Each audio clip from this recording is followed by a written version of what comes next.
Maria handed me the letter she had read at the wedding reception. I wasn't completely clueless about the situation, but I knew I needed to say something sincere to Maria. Maria, thank you for being born. I wish your father could have seen you in your wedding attire too. Maria's personality changed dramatically after my husband Ted disappeared 15 years ago. Previously, she had been a bright and curious child, but she became timid and withdrawn.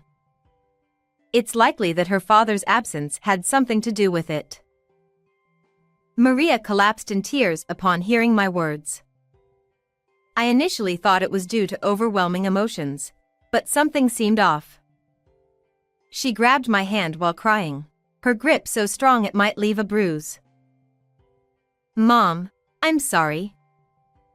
There's something I've been keeping quiet about. An unsettling feeling washed over me. She continued, Did Dad betray us? Her eyes held unmistakable hatred. I felt a chill run down my spine. What do you mean? I hurried back home, desperately digging up the spot Maria had indicated. The shovel hit something with a thud. Buried in the soil was a cookie can. Don't open this, I myself warned.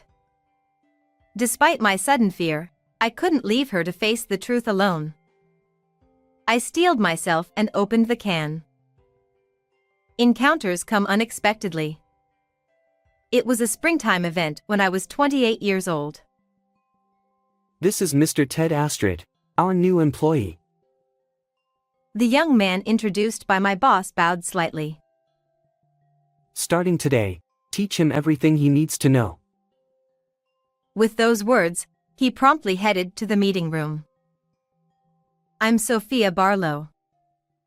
Let's start with the basics, and feel free to ask anything if you have questions. His gaze is fixed on the name tag on my chest. Are you listening? Ted? Just as I was about to pay attention, he turned a friendly smile toward me and said something unexpected. Miss Sophia Barlow, that's a very beautiful name. Being told this by a new employee, who was not only meeting me for the first time but also 10 years younger, caught me off guard. Oh, I'm sorry. I blurted out something embarrassing, didn't I? He looked more embarrassed than I did and took a seat at the desk next to mine. Seeing his profile, I noticed that his ears were bright red. Perhaps he wasn't such a bad guy after all. However, as someone in a supervisory role, I felt anxious about the initial words directed at me. Would he perform his duties properly? I wondered if I should provide guidance based on the attitude towards other senior employees. Yet, my anxiety was unfounded. He remembered what I taught him one after another, and his friendly personality proved effective in winning over clients. His earnest dedication to work made me gradually recognize his abilities. And 1 year later, when he secured a major contract on his own, we decided to celebrate by going out for a meal together. Your teaching style was effective. Despite his achievement, he remained humble. Although our initial impression of each other wasn't great, by that time, I had grown comfortable being around him. But now that you're so capable at work, you'll probably get even busier, I said, feeling a mix of sadness and uncertainty. Ted's response surprised me. Even so, would you still go out to eat with me occasionally? His reddened ears weren't solely due to alcohol. Somehow, I had a premonition. However, I couldn't respond to the feelings of my junior, who was 10 years younger than me. By that time, there will be more gatherings with people more important than me. I tried to evade, but his gaze was serious. Ms. Barlow, I'm serious. He leaned forward. We locked eyes for a few seconds, and I nodded. It wasn't just swept away by his momentum. Somewhere deep down, I was drawn to him. Ted Astrid, the man who would later become my husband. Things were going smoothly, and I got married around the time I turned 30. After that, we were blessed with a daughter, and the three of us lived a happy life. Or at least, that's how it was supposed to be. I'll never forget that moment, spring when my daughter Maria was 5 years old. After putting her on the kindergarten bus, I was chatting with a neighbor when my phone rang. It was a call from Mr. Johnson, my former boss whom I had only met through my husband Ted's stories since I quit my job before Maria's birth. Hello? Miss Barlow, no, I mean, Miss Astrid. Mr. Johnson's voice came through the phone. And with that abrupt interruption, my life took an unexpected turn. I'm glad to hear you're doing well. By the way, I haven't been able to get in touch with Ted. Do you know anything about him? What? Ted was supposed to be in Hong Kong on a business trip for the past 3 days. According to my former boss, he had not been on a business trip and had not come to work since Monday of that week. Anyway, you can try to get in touch with him yourself. With that, he hung up the phone. Recently, Ted had been complaining that his business trips had increased. Every time he did, I would comfort and encourage him. After all, just having you listen to me makes me feel at ease. I feel all wrapped up and warm. Thanks for everything. He had said such a thing. We had both been feeling uplifted that this long trip was because he was expected to have a future, and that he would surely get a promotion in the next round of reviews. Where in the world had my husband, who had taken Monday off to pack for the next day's insistence, gone? After hanging up the phone from my former boss, I cut off my chat with a neighbor and returned home to try to call Ted's cell phone. But it was not turned on. The announcement echoed emphatically. I had never been unable to reach him before. I wondered if he had been involved in an accident or incident somewhere. Suddenly driven by anxiety, I called all the contacts on my cell phone. Ted's parents, his siblings, and every friend I knew. But no one knew where Ted was. The days that followed were so painful that I don't even want to recall them. My in-laws suggested that I file a missing persons report for Ted, but I never found a single clue. I shamelessly asked my former boss for help, reapplied for a job at my old place of employment, and worked as if to fill the void left by my husband's absence. But at the same time, my daughter Maria's smile began to diminish. My life was completely different than it had been before, even though I was working shorter hours.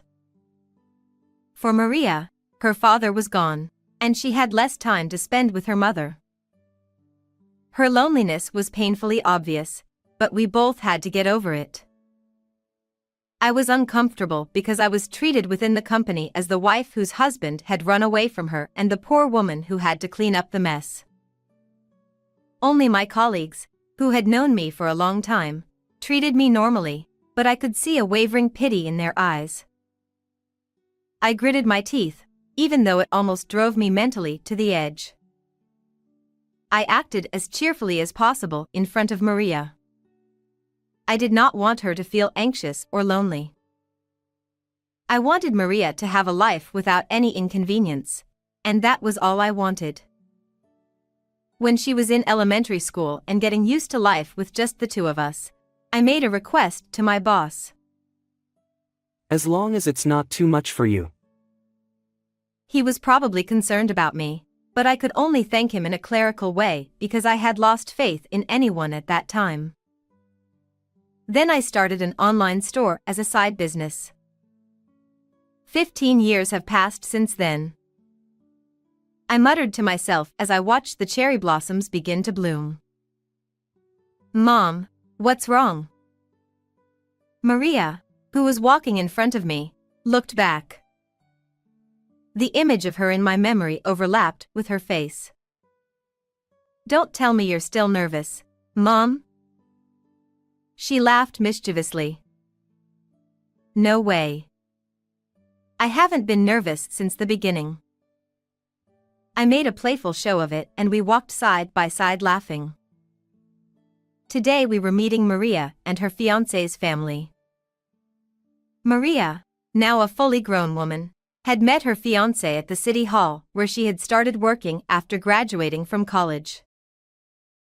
She had graduated from college and started working as a public servant, so it would have been better to get married a little later. Maria was only 23 years old. The day I was first introduced to him, I blurted it out, but Maria said it matter-of-factly. Even you had a gut feeling when you married my dad, didn't you? I had a complicated feeling as my own black history was dredged up, but it was indeed true.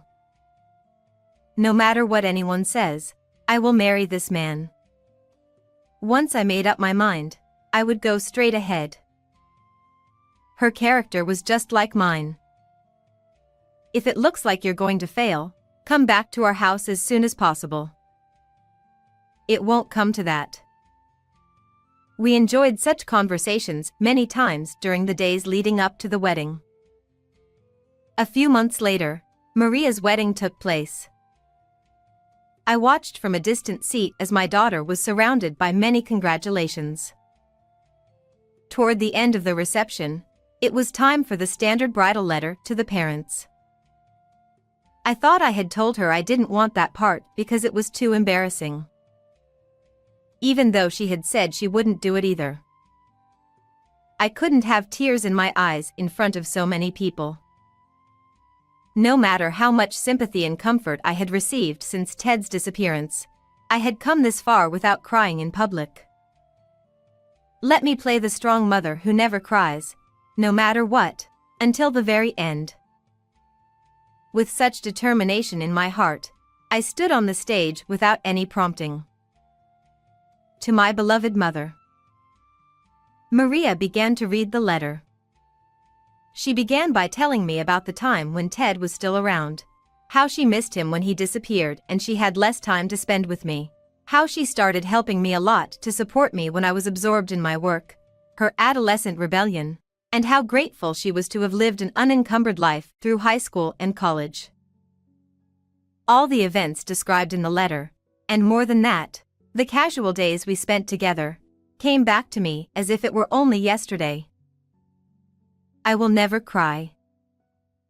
I made eye contact with Maria and was about to laugh with her, as we both always do, when Maria's voice stopped. I looked at her and saw my daughter crying in her beautiful wedding dress. Seeing her again, she was so beautiful, I felt as if she were a different person. Maria was so young and had always remained a child in my mind. But after today, every day will be different from the one before. When did she become such a beautiful and wonderful lady? I can vividly remember everything that has happened, but she seems to have already gone beyond my reach as she cries while reading my letter to me. Then suddenly tears spilled from my eyes. And they poured out one after another. The tears were a mixture of being proud of my daughter who had become a full-fledged person, wishing her eternal happiness, and feeling the loneliness of being alone in the future. After the wedding reception was over, I made my way to the bride's waiting room. Maria, who was taking a break, came running up to me. I never thought you would cry, Mom. In all the years we had lived together, I had never cried in front of her, no matter how painful it was. She seemed surprised that I had cried. I told you not to read your letter to me.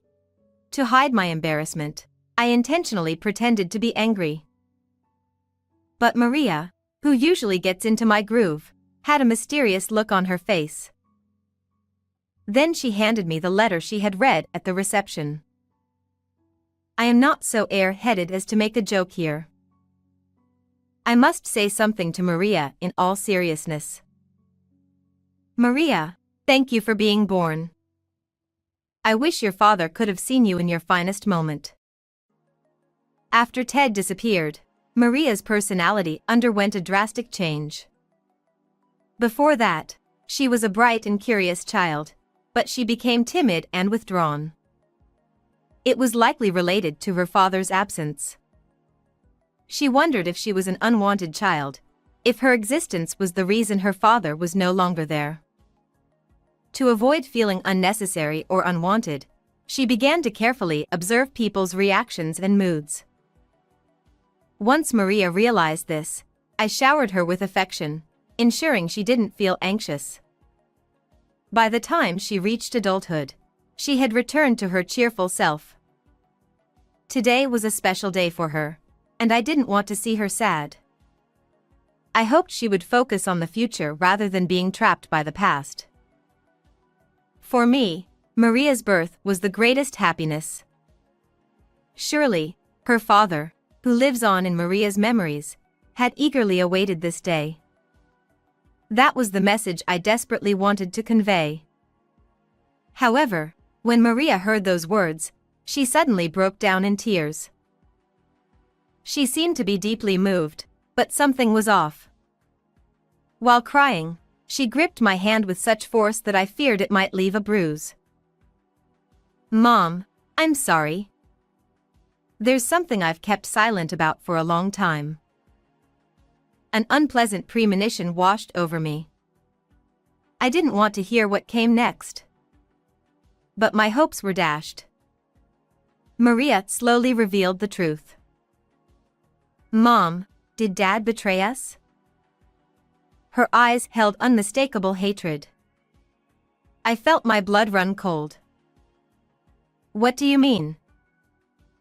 Even if it were true, how did Maria come to know such a thing? Of course Maria understood that Ted had disappeared, but where did he go and why was he gone? I didn't even know those things. For a long time, I wasn't sure when to tell you. But I didn't want you to be alone with the secret once I was gone. Apparently, the secret was buried in a flower bed in the garden of the house. I'm sorry I didn't tell you until today. At that moment, the groom came into our waiting room after changing his clothes.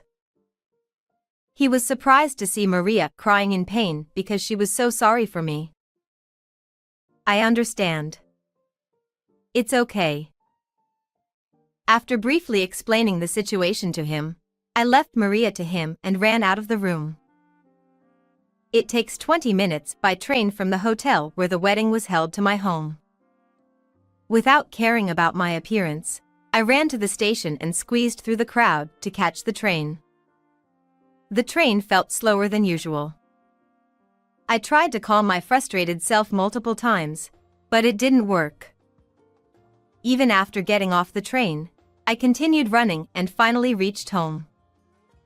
Despite being out of breath, I desperately dug up the spot Maria had specified. The shovel hit something with a thud. Buried in the soil was a cookie can. I knew I shouldn't open it.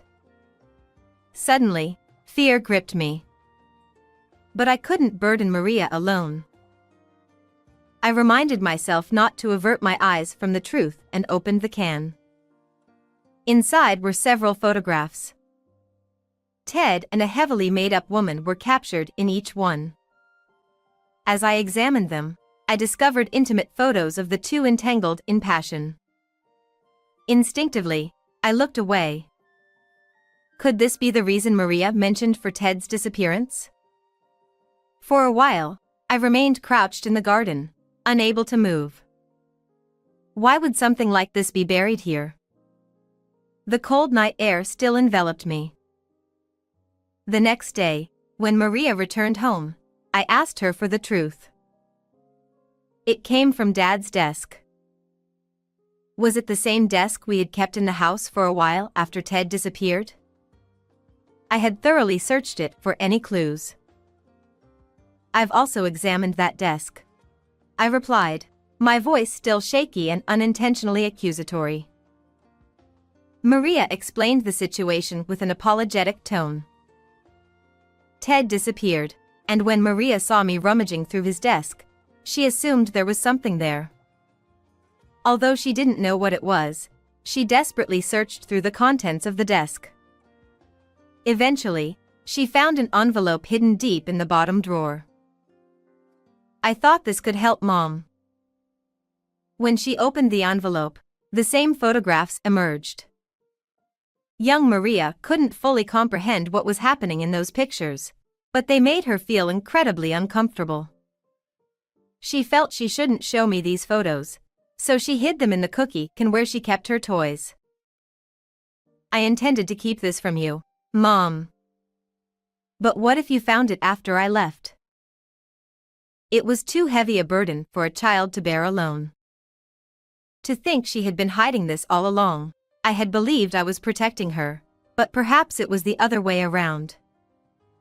I'm sorry, Maria. I whispered, my anger toward Ted welling up. To leave such cruel evidence for the family I abandoned. It was a feeling of boiling anger at his irresponsibility. Even if I let my emotions take over in anger, nothing would begin. No, in this case, it should end properly. I headed to the detective agency with the photograph. I had struggled so much to find Ted's whereabouts until now. But based on that photo, the detectives easily pinpointed Ted's location, a tower apartment towering near a certain station, visible in the photo. They staked out the place and confirmed Ted and the woman coming and going. And they even determined the room number for me. They said Ted frequently used food delivery services, so I decided to impersonate a delivery person and sneak into the apartment building. When I rang the intercom at the auto-locked entrance, I heard a familiar voice. After giving the delivery company's name, the automatic door opened with a polite please. The elevator ascended rapidly to the upper floors. My heart raced, and nausea washed over me. It wasn't too late to turn back. Despite questioning myself repeatedly, I walked all the way to the door where Ted and the woman were likely to be.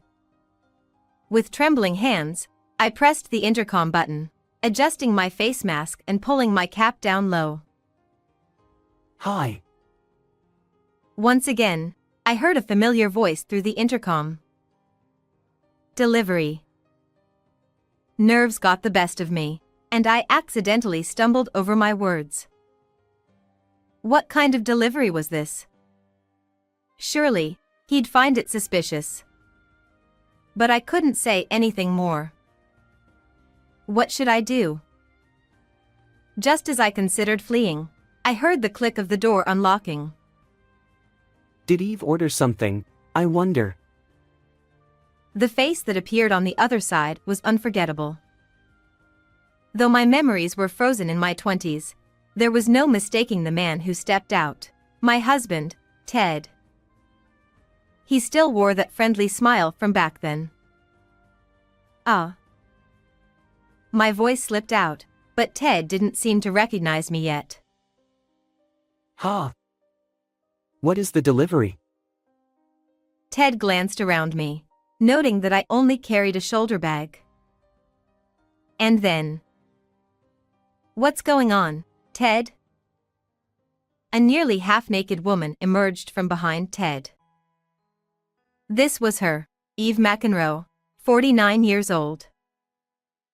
Her parents seemed to be rich, and she lived an elegant life here. I recalled the information the detective had given me.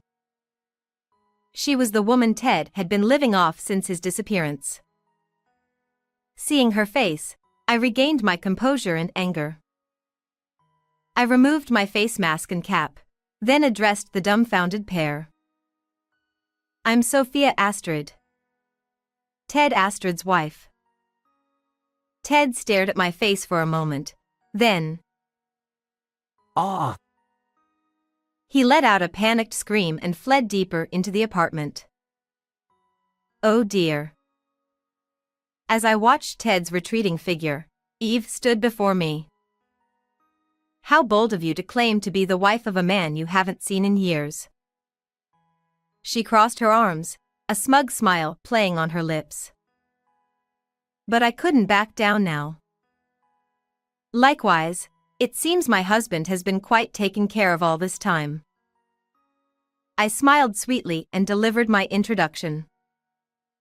Eve continued to scrutinize me, as if examining every inch of my body. "Can you explain to me what has happened so far?" I asked as if to shake off her gaze, and she told me a story similar to the one the detective had told me. One day, Ted met Eve at a club during a business trip. Impressed by him, Eve brought him to her apartment, which also served as her villa. After that, Ted returned to our home where Maria and I were waiting, seemingly unfazed. However, he started visiting Eve frequently. Gradually, Ted became enamored with Eve's wealth and the pampered lifestyle she provided. Since leaving us that day, he has been living under her care. He no longer resembles the responsible, dignified man he once was. "Are you here to reclaim Ted?" Her nonchalant tone irritated me. I replied, "No, I don't need him anymore. I just have one last thing to do as his wife." Eve cocked her head. "My husband, Ted Astrid, and Eve McEnroe. I would like to charge you both for alimony." Eve nodded her head without changing color. "How much compensation are you seeking?" With a provocative glance, she continued, "Name your desired amount." But her expression changed when I uttered the next words. "Oops, sorry, the name McEnroe belongs to your family. Miss Field, I'll also consult with Mr. George Field, your husband." With that, I left, knowing that revealing Ted's existence could cause a major scandal. The impact on Eve remains uncertain, but surprisingly, my strategy worked flawlessly. With that, I bowed my head and left the place. I knew from the detective agency's research that Eve had a husband. I heard that he was married to her for political reasons, but if this became known, it would be a serious problem. How much effect this fact would have on her was unknown, but it was surprisingly effective. "Don't tell my husband." Eve's cries echoed through the hallway. But I didn't look back and headed for the elevator. She was almost half naked and did not follow me until she ran out into the hallway. I exhaled heavily as the elevator headed toward the ground. Then I walked out and stretched out. Ah, that felt good. People on the street looked at me, but I didn't care. I looked up at the clear blue sky as I made my way to Maria's new home. Through a lawyer, I was able to dissolve my marriage with Ted. Of course, I demanded alimony from both him and Eve. It seemed that Eve's husband and parents chose to sever ties with her. Despite being a well-bred daughter, she had deceived a younger man using her parents' wealth, even though she was already married. Such behavior would have caused significant damage to their prestigious family reputation if it became widely known. Although Eve initially showed willingness to pay the alimony amount I desired, I received more than the court-ordered sum in my account. It appeared that there was not only my remuneration, but also the giving and receiving of money to other people. Where did Ted, abandoned by Eve, who was cut off from her family by her own actions, disappear to? Despite the outstanding alimony owed to me, I had no desire to find out his whereabouts. "Mom, is this everything we need to dispose of?" Maria carried out the items from the room. She had been helping me with the move, as this house was too large for me to live in alone. "Well, I suppose so. Let's take a little break." We sat down and sipped cold iced tea, chatting away. "You know, Mom, there's something else I've been keeping from you." I nearly choked on my iced tea. We don't need to discuss that anymore. But Maria's expression remained calm, and her hand rested on her belly. Could it be? I wondered. Yes, Maria was carrying new life within her. And there's one more thing. I saw Dad the other day. She spoke matter-of-factly. During a trip with her husband, she spotted Ted walking around, looking disheveled. It was a 3-hour bullet train ride from here. He must be struggling, but honestly, I didn't feel any desire to help him. I couldn't even believe he was my dad. In Maria's memories, Ted probably still shone brightly. I stood up, wanting to change the subject. All right. Let's put that topic to rest. Back to cleaning. Maria, get rid of anything unnecessary. If only memories and emotions could be discarded as easily. With those thoughts, I continued tidying up the room. And 2 years have passed. Maria's family visited the house I use as both an office and a home. Grandma, your business still seems to be thriving. My granddaughter, still unsteady on her feet, toddled over to me with outstretched arms. Memories of Maria when she was little flooded back, but I pushed away the darker ones. More important than painful memories of the past was what lay before me now. There was no time to dwell on unnecessary things.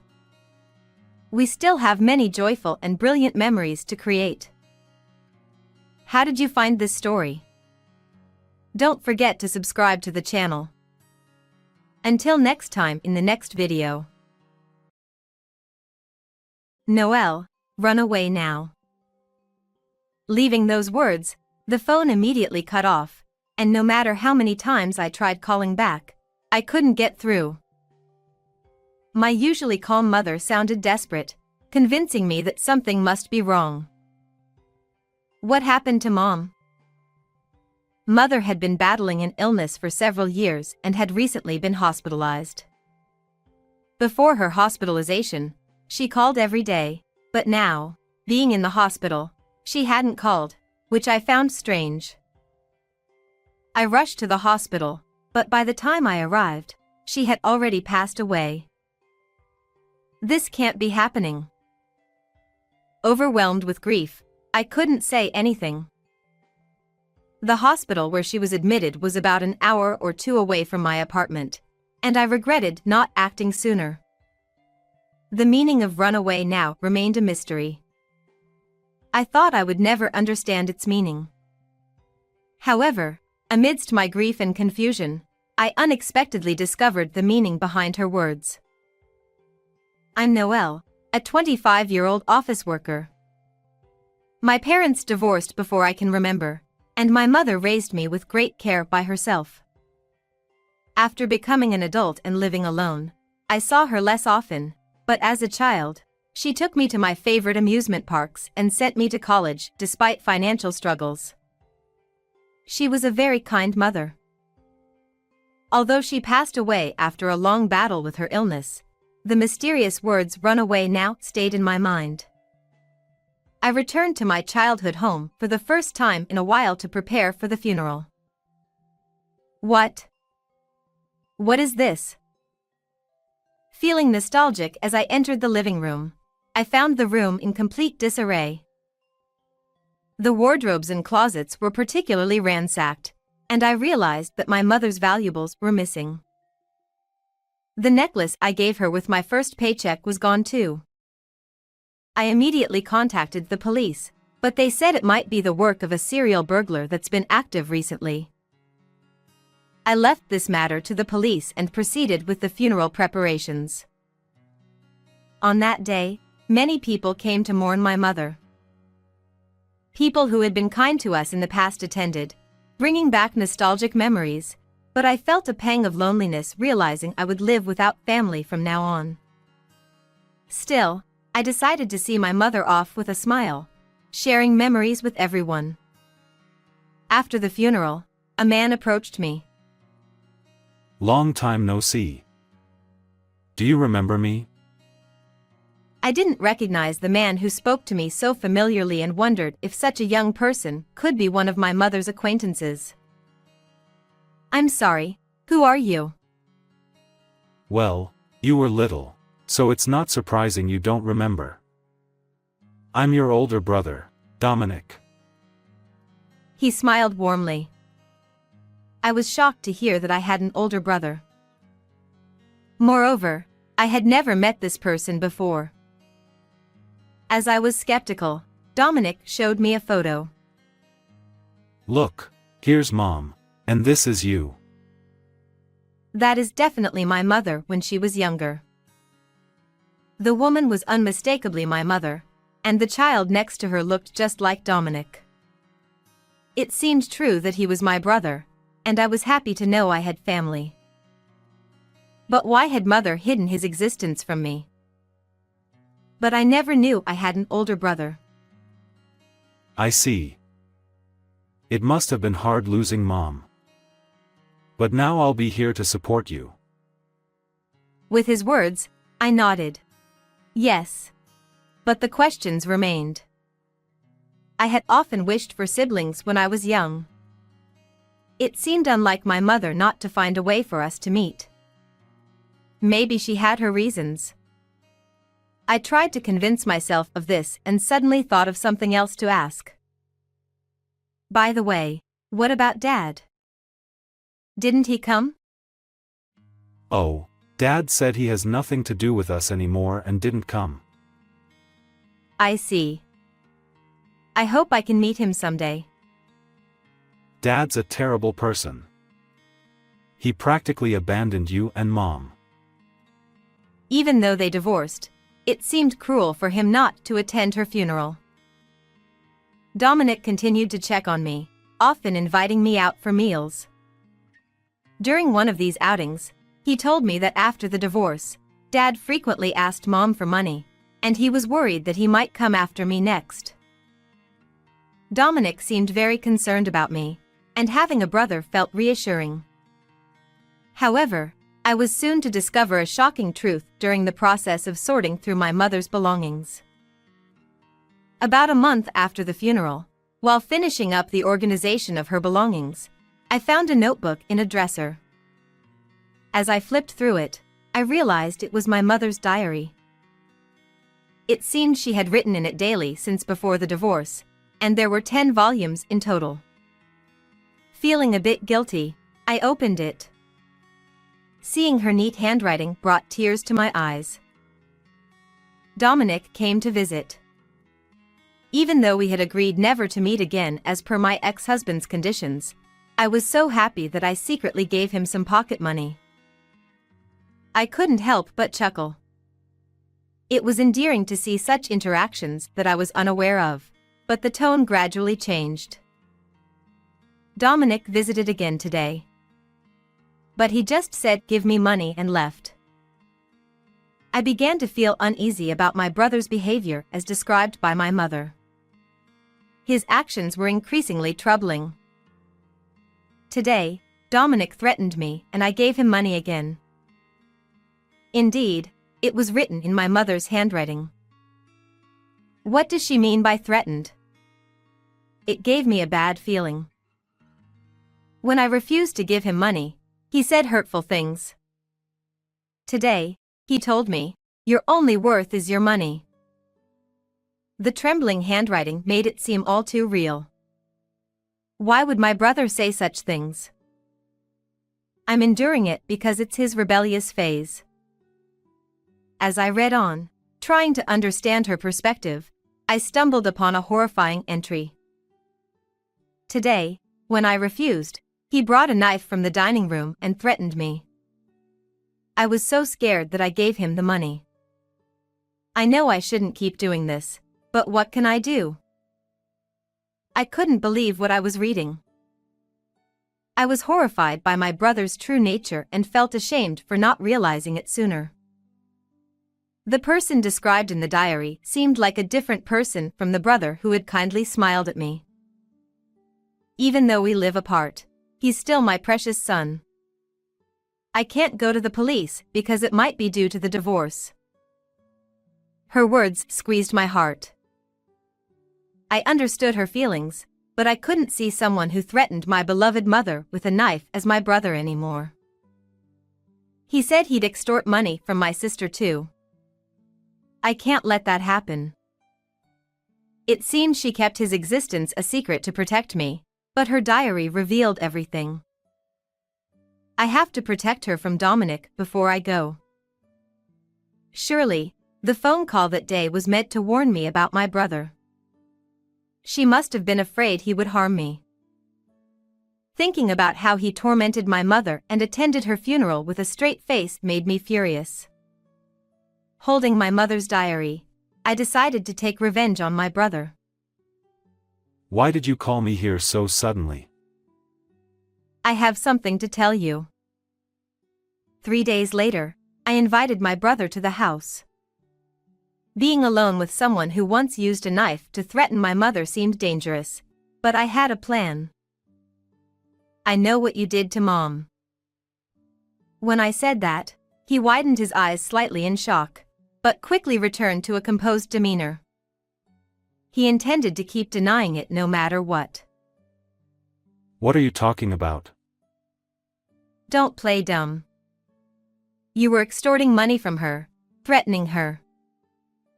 No, I don't know anything about that. He had no intention of admitting it and continued to play the role of the kind brother. Realizing this wouldn't get anywhere, I decided to perform a little act to get him to confess. Before she died, she told me everything. I pretended not to know to get back at you. Hearing this, his attitude visibly changed. Huh. He sighed, slouched in his chair, and looked at me with annoyance. So, you found out, huh? Why did you threaten her and even use a knife? To my question, he responded. And after a mock thoughtful pause, Stress relief? he said with a smile. There wasn't a hint of guilt in his expression, as if he believed he had done nothing wrong. She never went to the police because she was thinking of you. Of course not. I'm her son. I was just getting pocket money. He said without a shred of remorse. I felt dizzy. I couldn't believe this man was my blood brother. I'm going to the police. Huh? They won't listen to you without evidence. I have evidence. Saying this, I pulled out her diary. She wrote everything down in here. I could just tear that up right now. There are many more diaries and pieces of evidence she left. Destroying this one won't help. His face twisted. Realizing he couldn't easily erase the evidence, he began trembling with anger. So, I just have to stop you from going to the police? Shouting, he kicked his chair and started knocking things off the shelves. The room became a mess as vases and cups shattered. Once he had knocked everything over, he ran to the dining area and grabbed a knife, slowly approaching me. If you agree to be my cash cow, I'll let you go.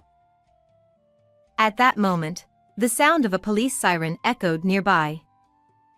He seemed to be very afraid of the police, looking around in panic. When the police entered the house, he was still holding the knife, looking bewildered. Why are the police here now? He shouted in frustration. He seemed shaken by the presence of the officers in the living room. I asked them to come. Huh? He looked at me dumbfounded. I decided to reveal the big part of my act. I asked a colleague from my company to call the police at this time. What? I figured her diary alone might not be enough evidence, so I planned to have the police catch him in the act of threatening me with a knife. It was all a setup. Stop messing around. He shouted, lunging at me, but was immediately subdued by the police. Hey, stop it. Let go of me. He struggled violently, trying to break free, but with 2 officers restraining him, there was no escape. After they handcuffed him, he seemed to realize he had no way out and became quiet. I'm sorry. Forgive me. I was wrong. Desperate to avoid being arrested, he started apologizing to me frantically, his face contorting as if about to cry. No matter how much you apologize, it won't reach her anymore. Who cares about that? Just don't involve the police. It's not that simple for us. She was always afraid of you.